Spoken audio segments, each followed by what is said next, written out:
We're over at the new building today, cutting down some trees that are extremely close to the building.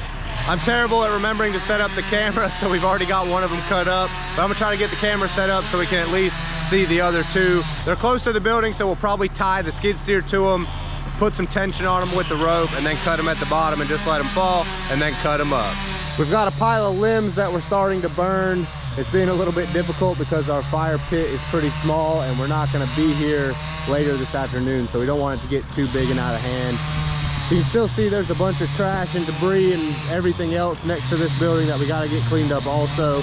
But we wanted to go ahead and get the trees out of the way before the rest of the leaves fall off.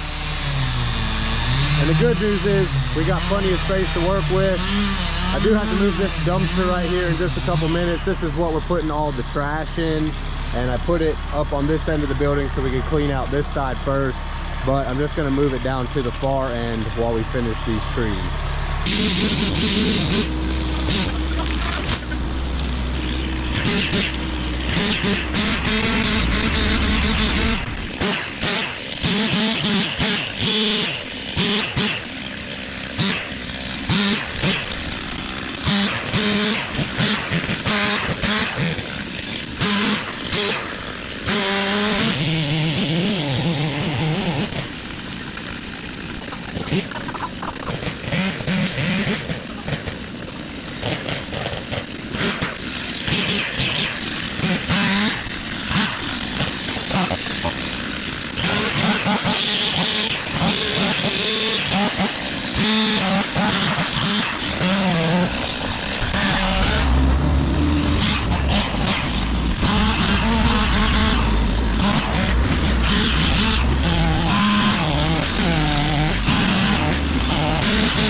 Sorry about that. Didn't see you there.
This is all that's left of the limbs off of those trees, and actually 2 smaller trees with the root ball still on them. I just threw the whole tree on the fire. Before I leave, I'm gonna have to make sure that this is really put out, run a bunch of water over it just to make sure that it doesn't spread, but it should all be good. Obviously, there's still a bunch of debris and trash. There's all these bricks and blocks. That stuff's gotta go. Everything else around the building is just gonna be trash or scrap. It just depends if it's metal or not. Good thing we got the 2 dumpsters here for that. And then I'm gonna have to get on top of the roof and clean off the leaves and the limbs and stuff that were left over from those big trees. And I can't decide if I'm gonna have somebody come in and grind the stumps, or if I rent a stump grinder, or maybe even buy a skid steer attachment. We always need a good excuse to try out some different attachments. Or I could just leave them, and then over time they'll eventually rot and I should be able to pull them up, but I don't really like the way they look right here, so I probably will eventually figure out a solution to get rid of them. But overall, the building looks much better. I'm very happy with how it turned out. I do want to pressure wash the building now, especially on that left hand side. You can kind of see all the green and the mossy, nasty looking stuff. But the building is much more accessible and looks a lot better overall. Well guys, that's pretty much it for today. I'm super excited to see how this place turns out when we get it finished. I'm so happy to finally have a place to actually work on projects and film them. And honestly, this building is a project in itself. So I'm gonna continue to film this entire project as we get this place cleaned up, pour the concrete, make all the changes we wanna make. And then I'll finally have a place dedicated to making my content that is not only scrapyard related. So as always, thank you guys for watching. If you haven't already, hit that subscribe button. We'll see you on the next one, and I hope you're just as excited as I am.